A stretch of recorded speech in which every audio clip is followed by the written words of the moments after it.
Doctor Remberto Pichardo Juan, presidente de la Asociación de Ciudadanos contra la Corrupción C3, aquí de nuevo con ustedes en otra entrega. Les recordamos a nuestros televidentes que nuestro contenido se transmite por Teleradio América y Teleradio América 2, canales 20 y 42. Y luego pasa a nuestro canal de YouTube Ciudadanos contra la Corrupción C3, donde podrán verlo cuando gusten y como gusten. De nuevo, como siempre, verifiquen, analicen, vean, corroboren todos los datos que se le dan aquí, todas las publicaciones, todos los videos, documentos, fotos, todo es todo, absolutamente todo. No tomen algo por cierto, porque se lo diga yo o porque lo diga otra persona. Hagan sus propias investigaciones, lleguen más lejos, busquen, cuestionenlo todo. Si no se puede probar algo, no lo den por cierto hasta que no aparezca la prueba de eso.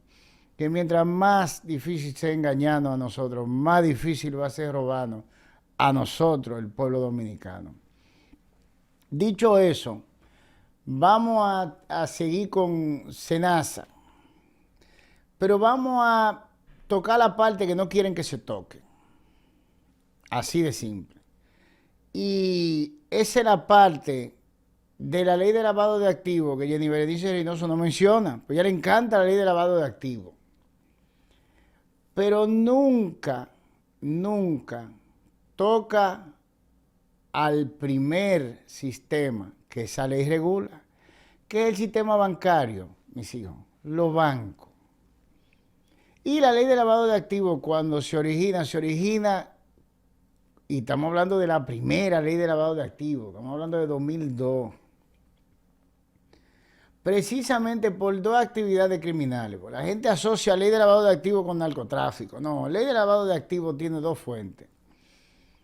Viene por crimen punto, y dentro de eso el más destacado por su producción exagerada de dinero es el narcotráfico, que es el más famoso, y el segundo es el desfalco, corrupción administrativa, cuando se les roba dinero a los estados, porque la verdad es que la ley de lavado de activos nosotros la adoptamos en el 2002, pero es un modelo que se ha adoptado internacionalmente, inclusive es un modelo que se sigue en el sistema bancario internacional. De ahí su origen, porque usted blanquea cuarto, transferir cuarto, lavar cuarto, usted necesita una entidad que soporte eso, y esos son los bancos, en el grueso. Pero lo cierto es que tiene dos fuentes, y las dos compiten en cuanto a cantidad de dinero, y las dos se reciben prima facie, si se quiere, en el sistema bancario, ya sea a nivel internacional, de un país hacia otro por transferencia. Hay bancos multinacionales, hay bancos que son mundiales. Le hace que esos son los que más se regulan porque pueden hacer transferencias de fondos dentro de su propia red de un país a otro. Y luego tenemos los bancos que son locales. Si se quiere que usted va, agarre y hace su depósito, ya de ahí ese banco necesitaría hacer una transferencia a otra entidad bancaria y por ahí María se va. Pero lo cierto es que el primer supervisado, vigilado, es el sistema bancario.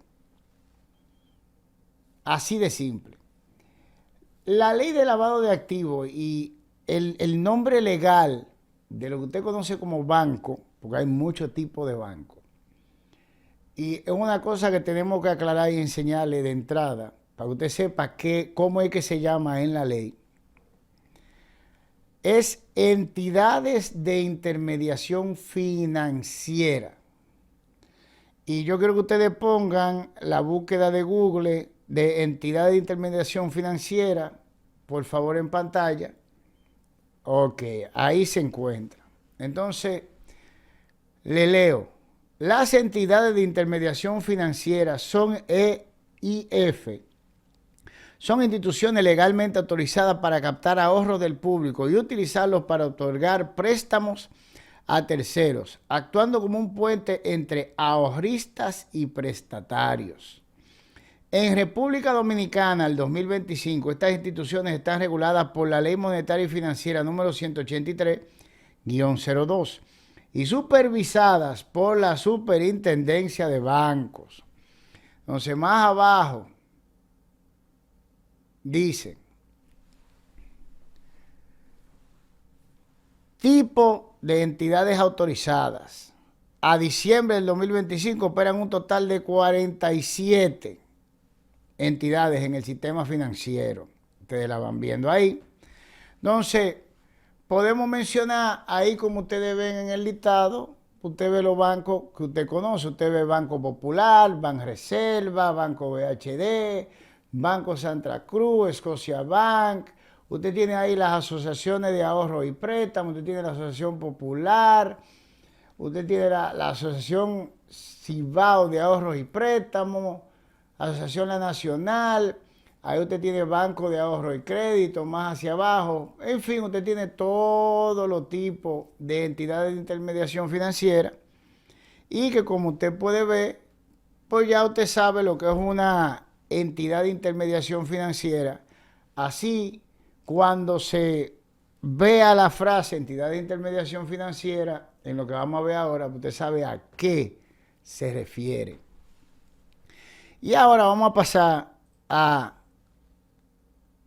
la ley de lavado de activos actual, 155-17. Y en la ley de lavado de activos actual, cuando usted se va, esa que ustedes están viendo, es de la Superintendencia de Bancos. Esa está en la página de la Superintendencia de Bancos. Usted le da la ley de lavado de activos y le sale el link o el enlace de esa ley por la Superintendencia de Bancos. Es una publicación de ellos, o sea, es una publicación oficial. Ahí usted la tiene. Y cuando se va a la página 16 de esa ley, estamos buscando sujetos obligados, sección 1. 16 en el PDF, ahí, exactamente. Sujetos obligados. Dice, prevención y detección del lavado de activos y del financiamiento del terrorismo. Ese es el capítulo 5. 31. Clasificación sujetos obligados. Los sujetos obligados en el marco de este capítulo se clasifican en sujetos obligados financieros y sujetos obligados no financieros. Artículo 32. Sujetos obligados financieros.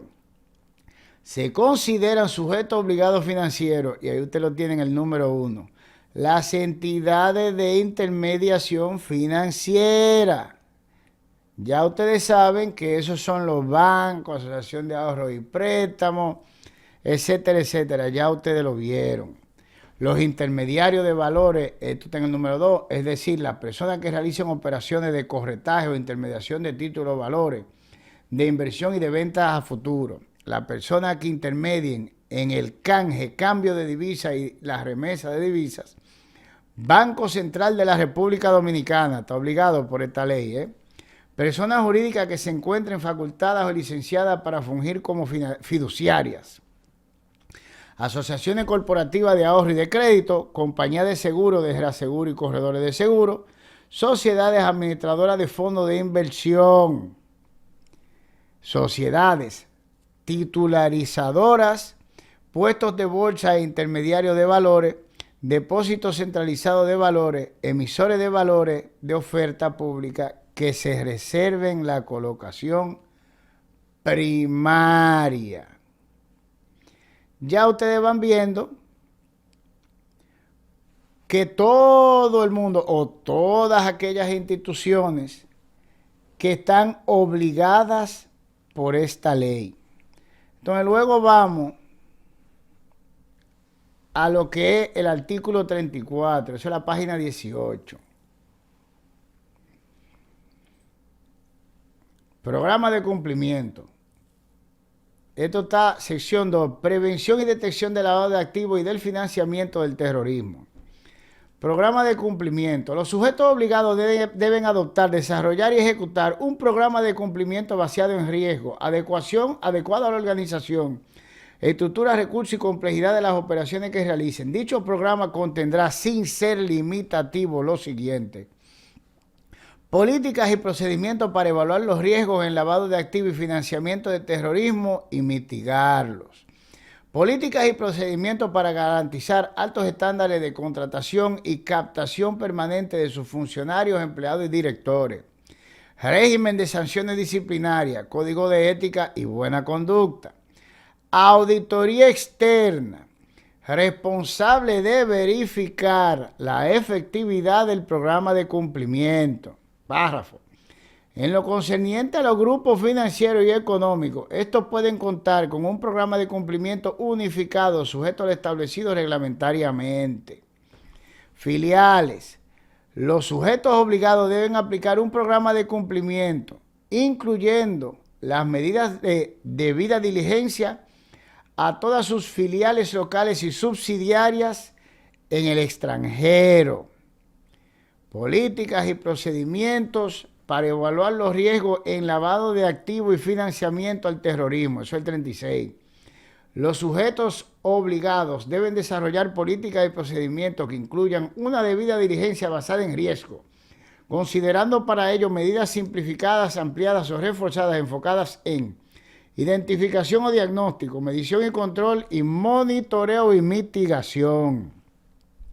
Párrafo. En todos los casos, los sujetos obligados deben asegurar que los documentos, datos e informaciones recopilados se mantengan actualizados y relevantes según sus riesgos, mediante la realización de revisiones de los registros existentes, incluyendo para las categorías de clientes de mayor riesgo.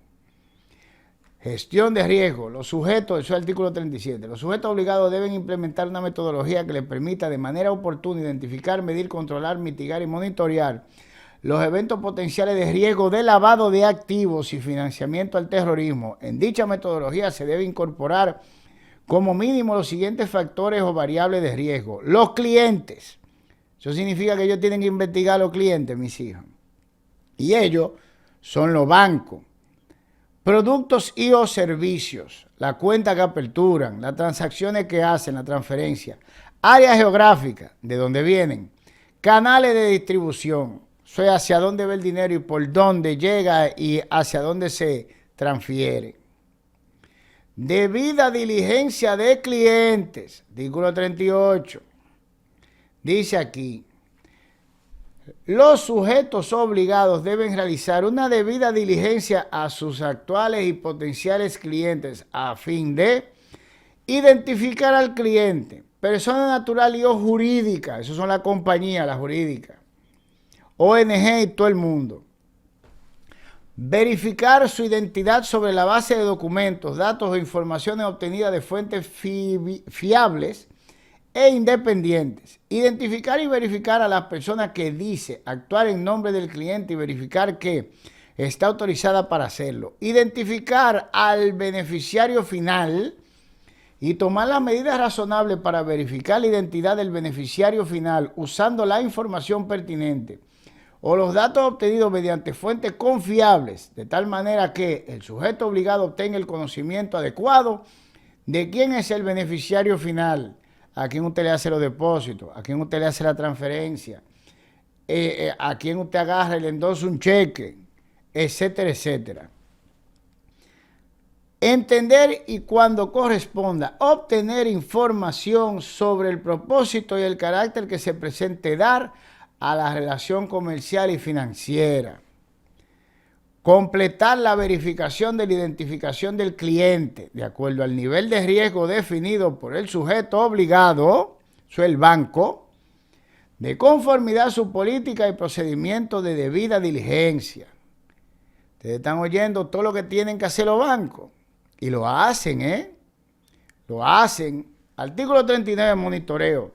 Los sujetos obligados deben realizar una debida diligencia continua del cliente en la relación comercial que se entablen y mantengan con éste, así como examinar las transacciones realizadas en su beneficio a lo largo de esa relación. Eso no es que de entrada, eso es constante, a fin de asegurar que las mismas sean consistentes con el conocimiento que se tiene sobre el cliente, la actividad que realiza y su perfil de riesgo, incluyendo, cuando sea necesario, la documentación que acredite o soporte la fuente u origen y el propósito o destino de los fondos.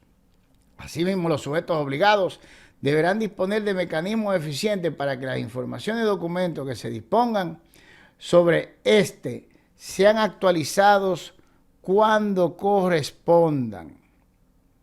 Ustedes están oyendo todo lo que tienen que hacer los bancos.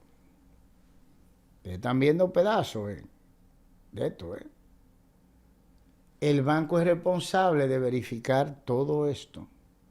Por ley. Esta es la ley de lavado de activos de la República Dominicana. Esto es lo que tienen que hacer ellos. Esto no es que no, que quizá, que tal vez. Esto es así de simple. Y esto sigue y sigue. O sea, miren, para que ustedes entiendan, hasta los fideicomisos están obligados por esta ley. Artículo 31. Debida diligencia en los fideicomisos.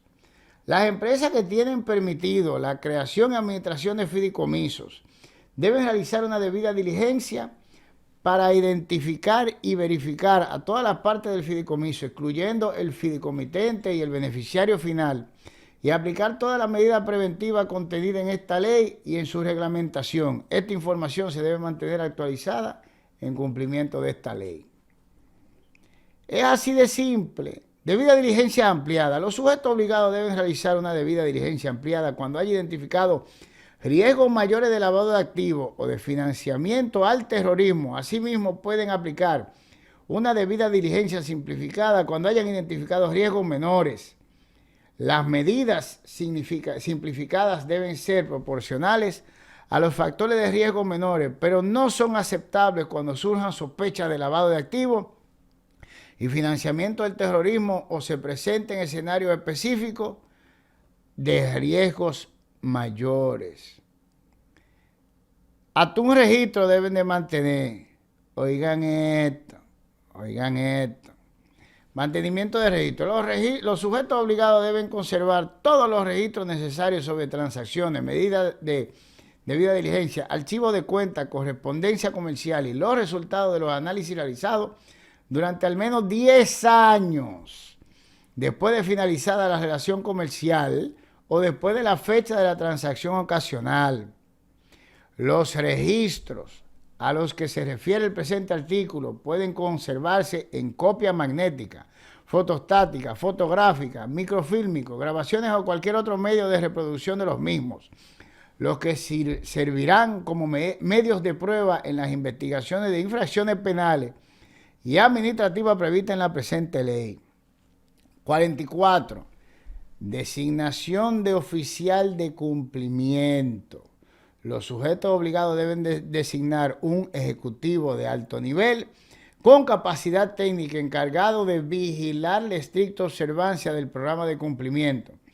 Dicho funcionario servirá de enlace del sujeto obligado con la Unidad de Análisis Financiero, UAF, y el ente superior.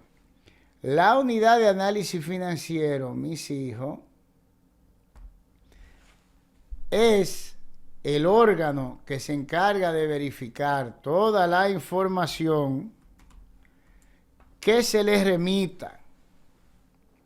La UAF, esa es la famosa UAF, que se les remita de los bancos cuando se le da cumplimiento a todas esas obligaciones. Yo lo estoy leyendo parte, esto es 40 y pico de páginas de esto, así de simple, de todo lo que los bancos y demás sujetos obligados tienen que hacer.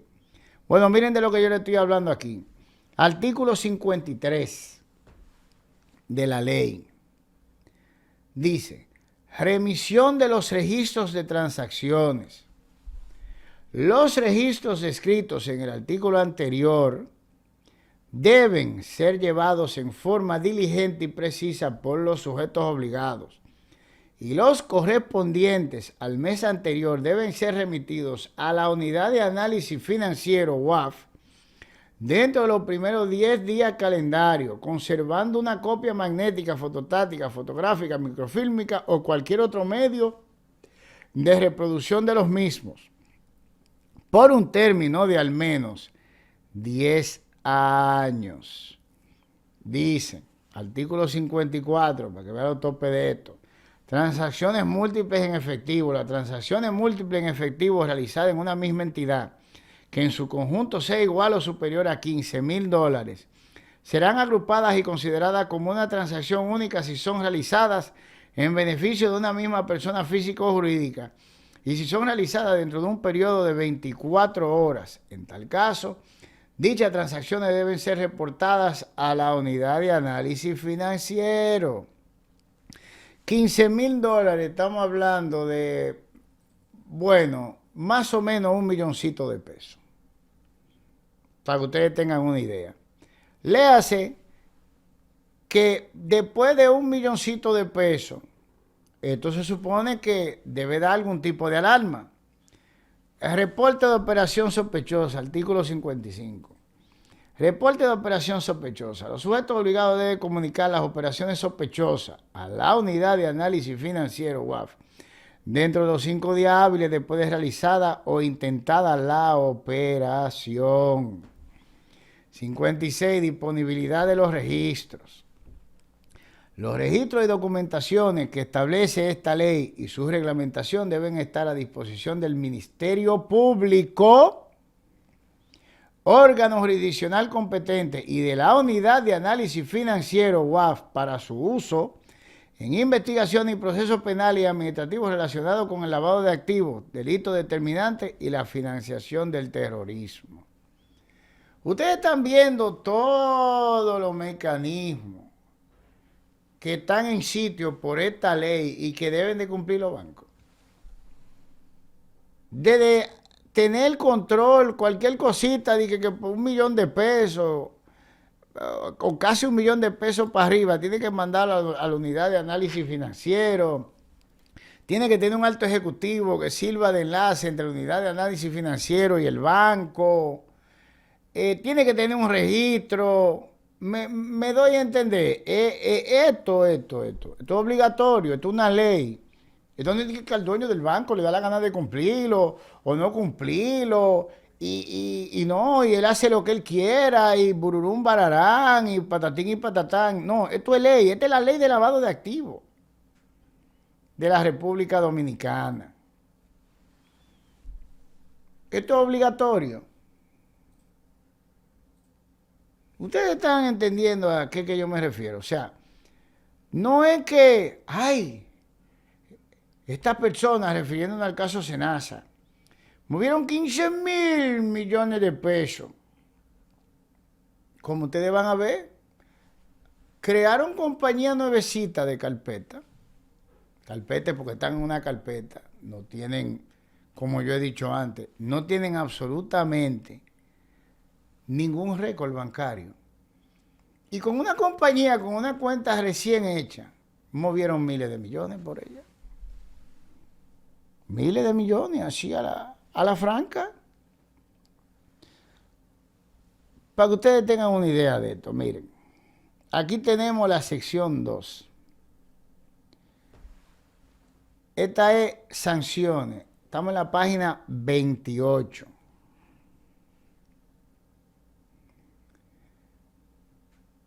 Y aquí tenemos una serie de sanciones. Artículo 74 dice: sanciones administrativas en los casos en los que los sujetos obligados pertenezcan al sector financiero. Se impondrán las sanciones siguientes. Para las infracciones muy graves, multa de 5,000,001 pesos dominicanos a 10,000,000 pesos dominicanos. Para las infracciones graves, multa de 2,500,001 pesos dominicanos a 5,000,000 pesos dominicanos. Para las infracciones leves, multa de 1,000,000 de pesos dominicanos a 2,500,000 pesos dominicanos. Sanciones administrativas en los casos en los que los sujetos obligados pertenezcan al sector no financiero. Esa parte a nosotros por el momento no nos interesa. Y luego vienen las sanciones penales. Y ahí lo tienen, ¿verdad? Empezamos en el artículo 3, estamos encabezando. Lavado de activos. Incurre en la infracción penal de lavado de activos y será sancionado con las penas que se indican. Estamos en la sección 1, infracciones penales, toda la página 7, capítulo 3, delito de lavado de activos y de financiamiento del terrorismo. La persona que convierta, transfiera o transporte bienes a sabiendas de que son el producto de cualquiera de los delitos precedentes, con el propósito de ocultar, disimular o encubrir la naturaleza, el origen, la localización, la disposición, el movimiento o la propiedad real de bienes o derechos sobre bienes, dicha persona será sancionada con una pena de 10 a 20 años de prisión mayor, multa de 200 a 400 salarios mínimos, el decomiso de todos los bienes ilícitos, valores, instrumentos y derechos sobre ellos, así como la inhabilitación permanente para desempeñar funciones, prestar servicios o ser contratado por entidades de intermediación financiera, participantes del, ya ustedes saben lo que es entidades de intermediación financiera, son bancos, participantes del mercado de valores y entidades públicas. La persona que oculte, disimule o encubra la naturaleza, el origen, la localización, la disposición, el movimiento o la propiedad real de bienes o derechos sobre bienes, a sabiendas de que dichos bienes provienen de cualquiera de los delitos precedentes, será sancionada con una pena de 10 a 20 años de prisión mayor, multa de 200 a 400 salarios mínimos, el decomiso de todos los bienes ilícitos, valores, instrumentos y derechos sobre ellos, así como la inhabilitación temporal por un periodo de 10 años para desempeñar posiciones, prestar servicios o ser contratado por entidades de intermediación financiera, participantes del mercado de valores y entidades públicas. Ustedes saben por qué es esa prohibición de ser contratado por entidades de intermediación financiera. Precisamente eso se refiere a personas participantes en el sistema de intermediación financiera. Esos son los gerentes, subgerentes, oficiales de cuenta, etcétera, etcétera, que son las personas que aperturan la cuenta. No obstante, y le dan seguimiento a la cuenta, y se supone que son las personas que tienen que cumplir con la ley de lavado de activos. Pero como ustedes vieron, más arriba de ese grupo de personas, debe de haber toda una estructura, incluyendo un ejecutivo de alta jerarquía en el banco, quien vigile a esos empleados, quien vigile esas transacciones, quien vigile las aperturas de cuenta, quien haga la investigación de quién diablo está aperturando la cuenta, de a quién le transfiere el dinero de la cuenta, de cuando se saca el dinero de la cuenta y todos los movimientos bancarios sobre una cuenta. Esta ley está diseñada prima facie para los actores del sector financiero, de las entidades, como ya yo le enseñé lo que era, de intermediación financiera. Esto es para el personal bancario, señores. Personal y dueño de banco. Por eso la prohibición siempre se encuentra ahí. 3. La persona que adquiera, posea, administre o utilice bienes a sabiendas de que proceden de cualquiera de los delitos precedentes, será sancionado con una pena de 10 a 20 años de prisión mayor, multa de 200 a 400 salarios mínimos, el decomiso de todos los bienes ilícitos, valores, instrumentos y derechos sobre ellos, así como la inhabilitación temporal por un periodo de 10 años para desempeñar posiciones, prestar servicios o ser contratado por entidades de intermediación financiera, participantes del mercado de valores y entidades públicas. Ustedes van entendiendo cómo es que está estructurada la ley de lavado de activos y para qué esté estructurada la ley de lavado de activos. Pero miren, artículo 4, infracciones penales asociadas al lavado de activos, incurren en infracción penal asociada al lavado de activos, el empleado, ejecutivo, funcionario, director u otro representante autorizado de los sujetos obligados, entre ellos instituciones de intermediación financiera, bancos, como ustedes vieron, que actuando como tales no cumplan de manera intencional con las obligaciones de información o reporte establecidas en esta ley, será sancionado con una pena de 3 a 5 años de prisión mayor, multa de 100 a 200 salarios mínimos e inhabilitación permanente para desempeñar funciones, prestar asesoría o ser contratado por entidades públicas o entidades de intermediación financiera y participante del mercado de valores. 2. Empleado, ejecutivo, funcionario, director u otro representante autorizado de los sujetos obligados que falsee, adultere, destruya, oculte los documentos, registros o informes establecidos con esta ley, será sancionado con una pena de 2 a 5 años de prisión mayor, multa de 200 a 400 salarios mínimos e inhabilitación permanente para desempeñar funciones, prestar asesoría o ser contratado por entidades públicas o entidades de intermediación financiera y participantes del mercado de valores. Ustedes están viendo para quién es que está hecha esta ley. Ahora, esto es una pincelada, pues la verdad es que esto es un universo. Pero va dirigida específicamente a los actores del sistema bancario o de valores. Ahora vamos a la solicitud de medida de coerción. A ver si son vaina mía. Y vamos a empezar en la página 11, en el numeral K. Y dice: constituyeron una red de empresas de carpetas para realizar operaciones de lavado de los activos obtenidos en los millonarios esquemas de soborno. A través de la misma generaron cientos de facturas ficticias para sustentar las operaciones ilícitas a través de operaciones ficticias con el objeto de dar apariencia de legalidad a los fondos provenientes de los sobornos exigidos a contratistas privados.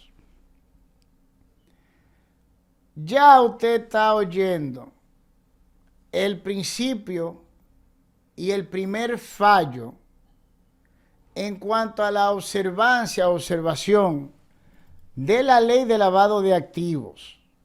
Porque ellos tenían que hacer en los sistemas bancarios, todos esos bancos, tenían que hacer, como ustedes vieron, que obliga la ley, su debida diligencia en cuanto a quién diablo estaba aperturando esa cuenta. Que ustedes lo vieron, no es Humberto Pichardo que lo está diciendo. Yo le acabo de poner la ley a ustedes, para que ustedes mismos la vieran. Para que ustedes vieran alguna de las tantas obligaciones que impone esa ley al sistema bancario.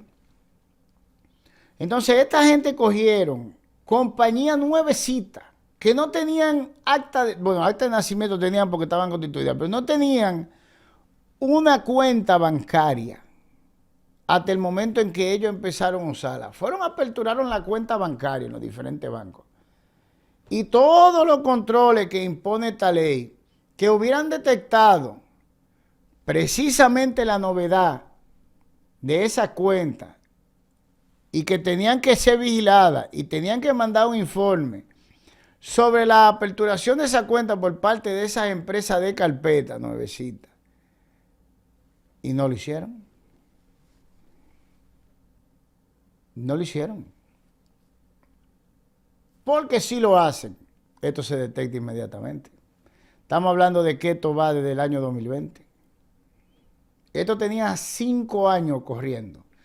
Y como ustedes vieron, la obligación de mantener vigilada esa compañía a lo largo de toda su trayectoria financiera, también la impone la ley de lavado de activos. Ustedes lo vieron, yo se lo enseñé, para que ustedes mismos lo vieran.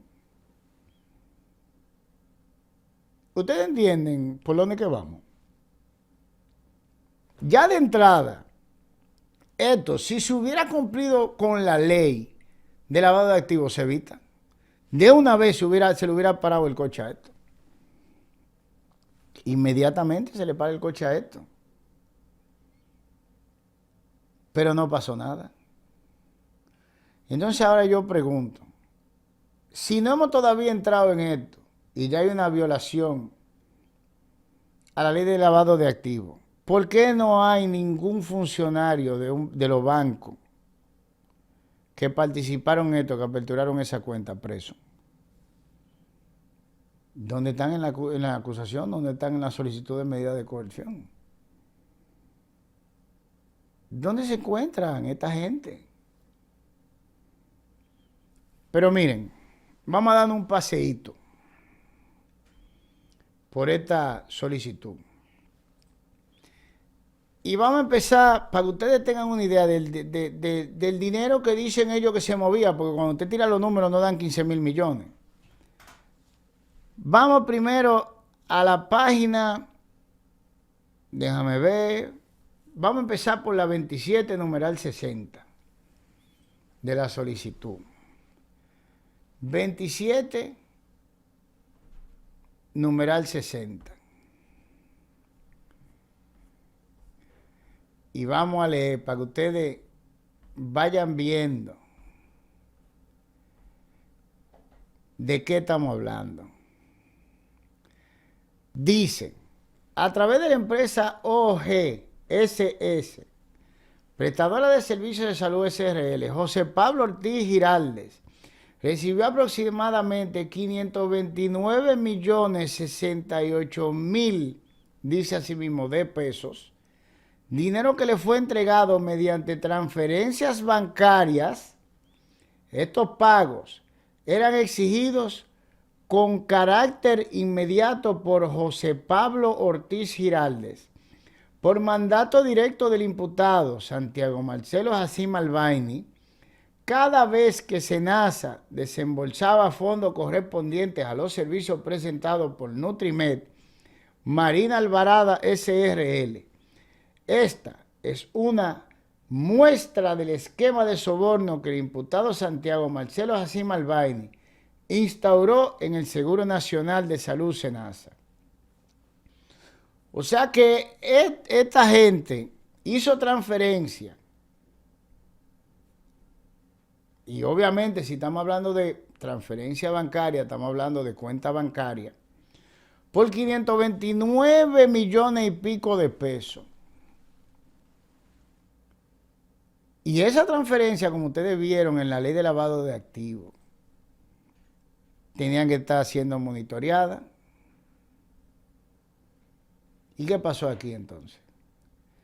529 millones, un milloncito o casi un milloncito, ustedes lo vieron, yo se lo enseñé. Tenía que estar monitoreado. Pero estos movieron 529 millones y no hay ningún funcionario bancario preso. Ni un gerentico de una sucursal preso hay. Ni un gerentico de una sucursal está preso. Y lo dice transferencia bancaria. Y esta es la acusación, esta es la solicitud de medida de coerción de Operación Cobra. Ustedes ven que es lo que yo estoy diciendo, es que al final esto lo mueven para el otro lado de donde tienen que empezar. Primero para recuperar los cuartos de nosotros, los 15,000 millones. Y segundo, esto se hizo gracias a que esta gente, el sistema bancario, dentro del sistema bancario, se violó la ley de lavado de activos. Una y otra vez, para llegar hasta la concurrencia, nada más en ese lado de 529 millones de pesos. Pero vamos a seguir, vamos a seguir. Página 28, numeral 63.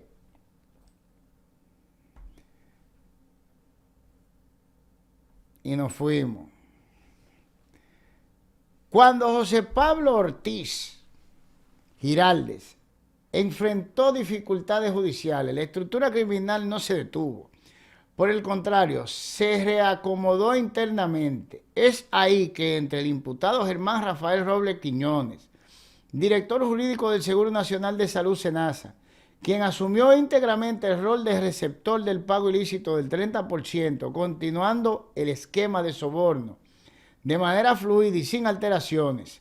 El imputado Germán Rafael Robles Quiñones recibió más de 536 millones de pesos en efectivo, entregados directamente a él por la imputada Cindy Acosta Ascensión, en diferentes lugares, tales como en la residencia y en la oficina del imputado Germán Rafael Robles Quiñones, y en la residencia y oficina de la imputada Cindy Acosta Ascensión. Esto sucedió entre el año 2022 y el año 2023 inclusive. Entonces yo le voy a hacer una pregunta.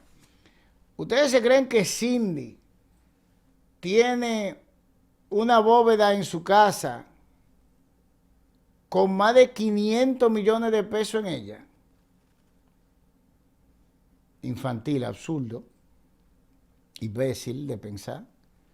Eso significa que Cindy sacó dinero sistemáticamente de una cuenta bancaria en efectivo, con todos los controles que exige la ley de lavado de activos, y nadie dijo nada.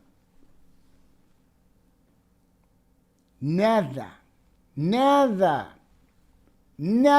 y no hay un funcionario bancario preso, ni siquiera siendo investigado. 536 millones de pesos. No casi un milloncito de pesos, son 15,000 dólares. No, jamás en la vida. 536 millones de pesos. Pero vamos a seguir, ven. Vamos a seguir a ver si son vaina mía. Ah, bueno, dice ahí mismo, déjame ver, 64. Por su parte, Johnny Morales recibió la suma de 95 millones de pesos por las gestiones con el imputado Santiago Marcelo Jacim Albaini por conseguir el contrato, suma correspondiente al 3% del monto facturado por la empresa Nutrimed. Cuando se habla de empresa, mis hijos, estamos hablando de transferencia bancaria. Estamos hablando de retiro bancario. Ahora vamos a la página 29, numeral 67.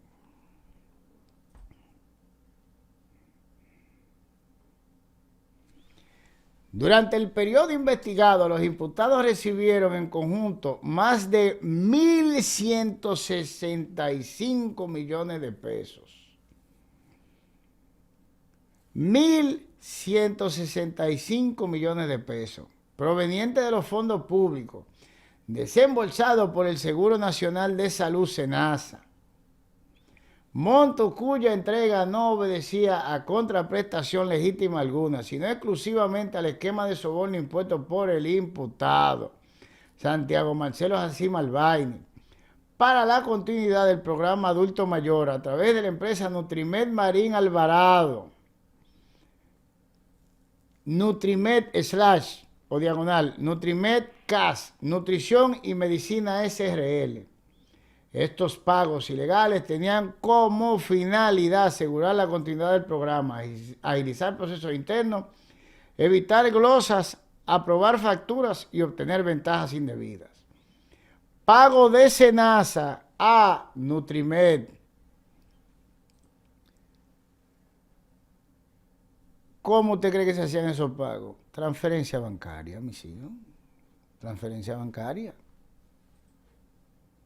Pues el Estado no paga en efectivo. Usted se imagina 1.165 millones de pesos en efectivo. Y de nuevo, estos muchachones pasaron 1.000 y pico de millones. Y no pasó nada.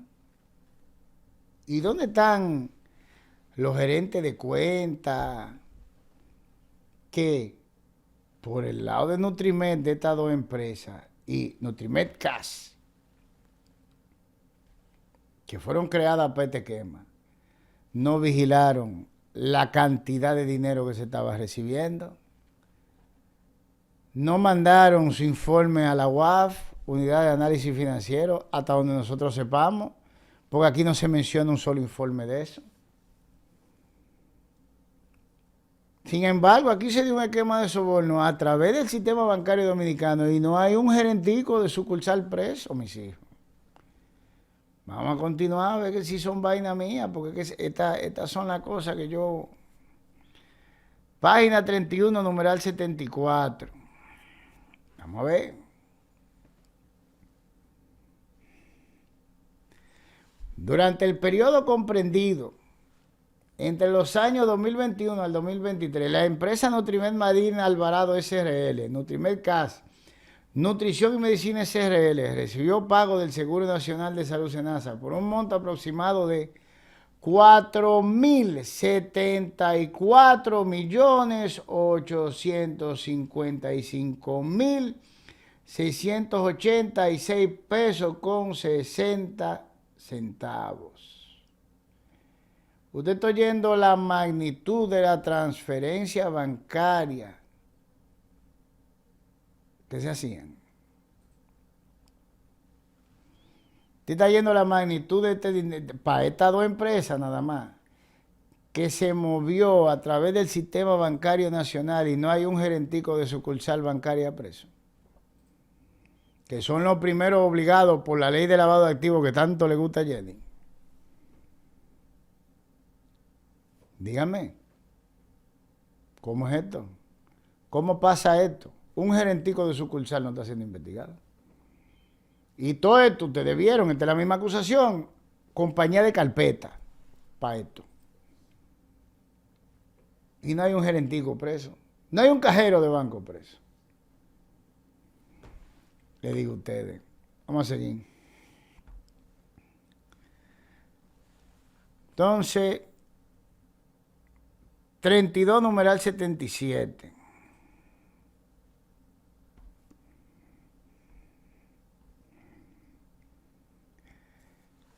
Como se puede ver, el imputado Santiago Marcelo Jacim Albaini no obró solo, contó con la colaboración de varias personas vinculadas a su círculo más cercano. Entre ellas contó con la colaboración del imputado Francisco Iván Minaya Pérez, gerente de salud de SENASA, como hemos indicado, quien, pese a que Nutrimed Marín Alvarado SRL no prestar los requerimientos exigidos por la CISALRIL, defiende los programas de nutrición de Nutrimed Marín Alvarado SRL y Flavor Heart Food Parts, afirmando en una comunicación del 29 de mayo del 2023 que estos programas han venido aportando de forma tangencial a la salud y calidad de vida de los afiliados del programa, cuando la realidad es que estos programas fueron utilizados por la estructura criminal dirigida por el imputado Santiago Marcelo Jacim Albaini para beneficiarse con más de 1.165 millones de pesos en sobornos. De nuevo, seguimos moviéndonos, ya sea hacia a través de transferencia o desde a través de sacar el dinero para hacer pago en efectivo del sistema bancario nacional. Sin embargo, no hay un cajerito preso. Página 42, numeral 105. No hay un cajerito preso. Vamos a llegar a él. En virtud del contrato y las adendas anteriormente indicadas, a la razón social Flavorhead Food Parts se le pagó un monto aproximado de 1.606.994.076 pesos con 95 centavos. A esa compañía, mis hijos, a esa compañía, ustedes están oyendo los montos que son, ustedes están oyendo los montos que se movieron a través del sistema bancario nacional. Ustedes vieron los controles que dice la ley de lavado de activos que hay que tener. Ustedes vieron las sanciones penales que dice la ley de lavado de activos que hay que imponer. Cuando los muchachos del sistema bancario se quedan calladitos. Es cárcel que le toca, ustedes lo vieron. Sin embargo, no pasó nada, ¿verdad que no? Vamos a seguir a ver si son vaina mía. Vamos a seguir. 44,109.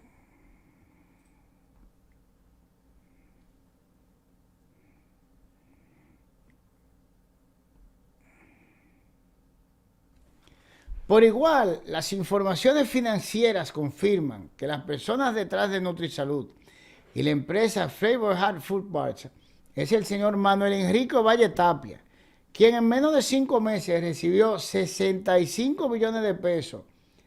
Oiga, ¿mediante qué mecanismo? Mediante transferencia realizada por la empresa Flavor Heart Food Parts. Entre estas, una transferencia de fecha 4 del mes de diciembre del año 2023 por un monto de 25 millones de pesos, con el comentario pago varios NutriSalud. Sin embargo, 65 requerimientos de que hubiera una alarma, un informe de esos manejadores de esa cuenta, de esos bancos, que no fueron obedecidos, que no fueron obtemperados. Hasta ahora no hemos visto un solo informe enviado a la unidad de análisis financiero. Y si existen, hay que procesar a lo de la unidad de análisis financiero también penalmente, para que estemos claros. Se movieron por transferencia de banco a banco dentro del mismo banco y no hay un cajero preso por violar la ley de lavado de activos. Un cajerito preso no hay. Vamos a seguir, a ver. Puede que sean locura mía, puede que yo esté delirando aquí y yo no me haya dado cuenta. Página 46, 117. Vamos a darle a esto. En ese sentido, preliminarmente, el análisis de las informaciones financieras ha confirmado transferencias recibidas de la cuenta número 9600972,987 en pesos dominicanos del imputado Germán Rafael Robles Quiñones por un valor de 7.488.197 pesos con 0 centavos, estando dentro de sus mayores ordenantes la empresa Lufarca SRL. Igualmente, el imputado Germán Rafael Robles Quiñones, desde su cuenta número 9600972,987 en DOP, pesos dominicanos, realizó transferencia a favor de la empresa Lufarca. 7 millones pasan el millón de pesos, ¿verdad que sí? Ahí hay 7 requerimientos. 7 requerimientos de envío de informe a la unidad de análisis financiero. Y más abajo hay más transferencias de cuenta a cuenta, ahí mismo en el 118. Así mismo preliminarmente se ha podido establecer mediante la investigación financiera en curso un patrón de ingresos sospechoso, o como dice mi hija, sospechoso, a Lufarca SRL a favor del imputado Germán Rafael Robles Quiñones. Entre estos, la recepción en fecha 19 de julio del 2024 de 1.600.000 pesos con 0 centavos, con el comentario señor Germán Rafael Robles Quiñones. Y en fecha 26 de junio del 2024, la empresa Lufarca SRL recibió 1.557.000 pesos bajo el mismo esquema. Ya ustedes vieron que la ley de lavado de activos exige investigar el que apertura la cuenta y quien recibe el dinero de la cuenta. Por eso quise mostrárselo de la misma ley. Por eso fue que empezamos así. Mostrándoselo a ustedes de la misma ley. Para que ustedes vieran que no son cosas mías. Página 110, numeral 291.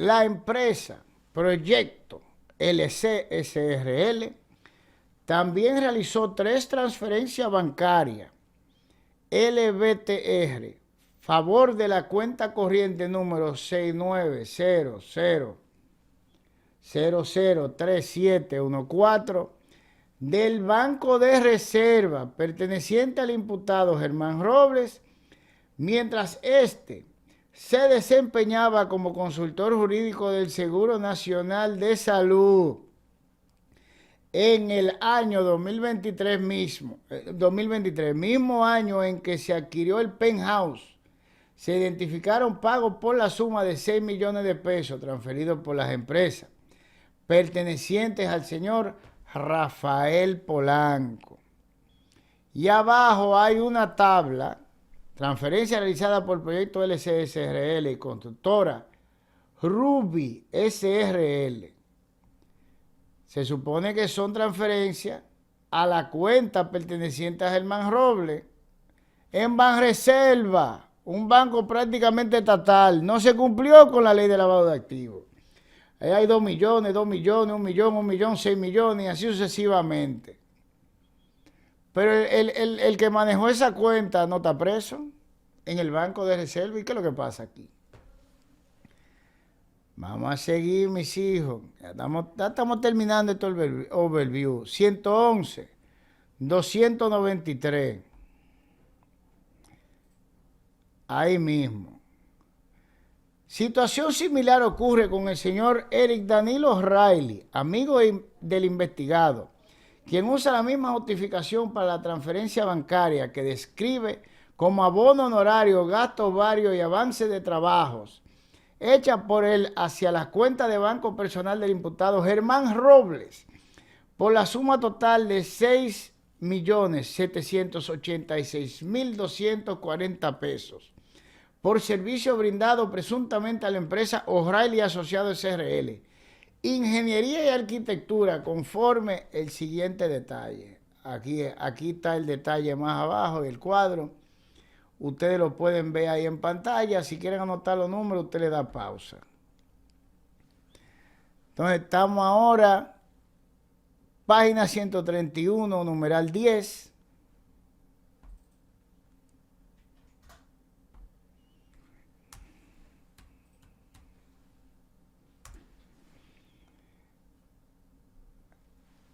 Julio Olivero Rosado. Déjame ver. Ok. Dominicano mayor de edad, bla, bla, bla, para que YouTube no nos banee el video.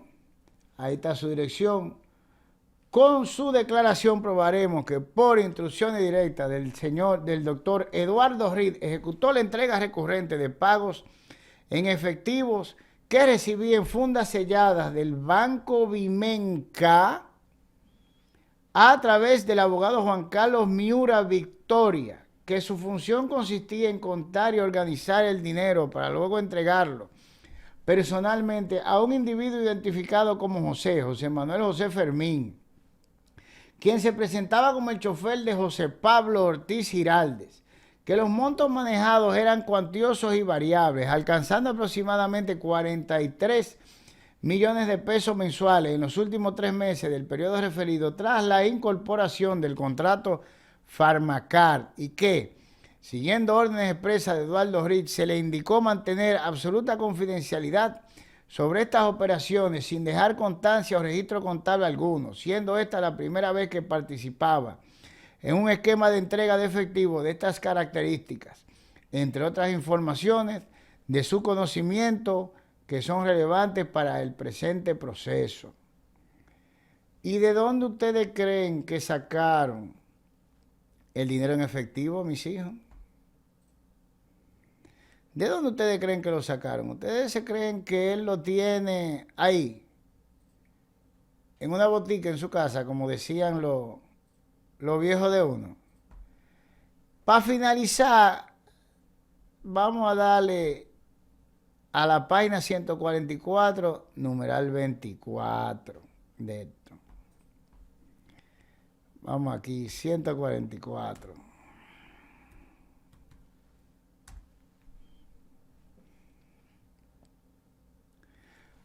Ramón Frankel y Liriano Fabián, ahí están sus generales.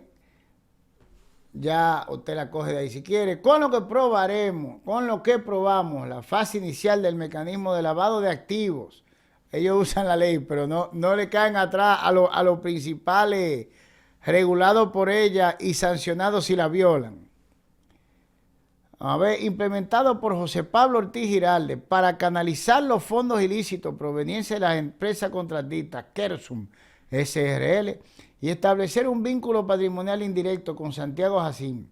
Se acreditará que, a solicitud de Ortiz Giralde Fabián, actuó como testaferro temporal al prestar las cuentas bancarias de sus 3 empresas comerciales: comercializadora Netofa SRL, comercializadora Gabao N SRL y comercializadora Jarif SRL, para recibir transferencias por un monto total de 51.059.994 pesos de Kersum entre noviembre y diciembre del 2020. Fondo que posteriormente retiró en efectivo. Como yo le digo a ustedes, los fondos en efectivo que se entregan se retiran de una cuenta. Y entregó íntegramente a Ortiz Giraldes en el parqueo del banco, cumpliendo así la fase de colocación de lavado de activos.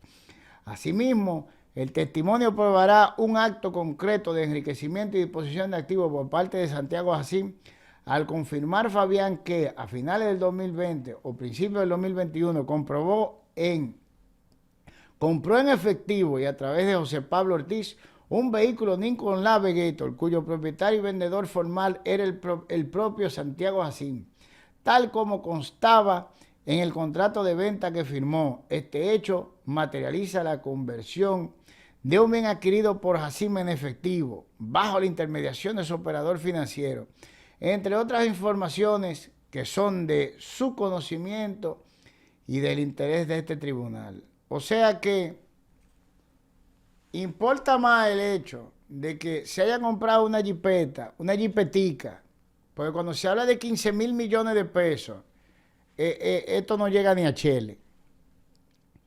Entonces, ahí sí, se compró una jipeta con los cuartos en efectivo, se compró la jipeta en efectivo, magistrado. Pero ¿y los miles de millones que se movieron a través de transferencia bancaria, de donde se sacó el efectivo? Que ustedes vieron con sus ojos, que yo le enseñé, que está súper controlado por la ley de lavado de activos. Y que lo que se tienen que procesar son los que manejaron esa cuenta dentro del sistema bancario. ¿Dónde está esa gente en este proceso? ¿Dónde están estos bancos en este proceso? Que son los primeros que según la ley de lavado de activos tienen que estar sentados ahí, tienen que estar presos. ¿Dónde están? ¿Por qué Jenny no ejecuta como va la ley de lavado de activos? ¿Por qué Wilson Camacho no ejecuta como va la ley de lavado de activos? ¿Por qué sale corriendo para el otro lado? Dice, cayéndole a tú una jipetica que se compró en efectivo y los miles de millones que se movieron a través del sistema bancario y se sacaron del sistema bancario nacional, sancionado por la ley de lavado de activos. Y a eso, ¿no se le cae atrás? Ustedes ven, mis hijos, lo que yo les estoy diciendo. No están poniendo el bobo, no están engañando. Por aquí es que esto tiene que empezar. Ahí tenía que estar media banca presa en el caso Senasa. Y yo no quise decírselo de boca, como siempre. Por eso le puse la ley de lavado de activos primero, para que ustedes fueran viendo si es verdad o es mentira lo que yo le estoy diciendo. Así que por hoy se nos acabó el tiempo. Le vamos a seguir dando seguimiento a esto a lo largo de su desarrollo. Y no me queda más que decirle en el día de hoy que el Señor los bendiga.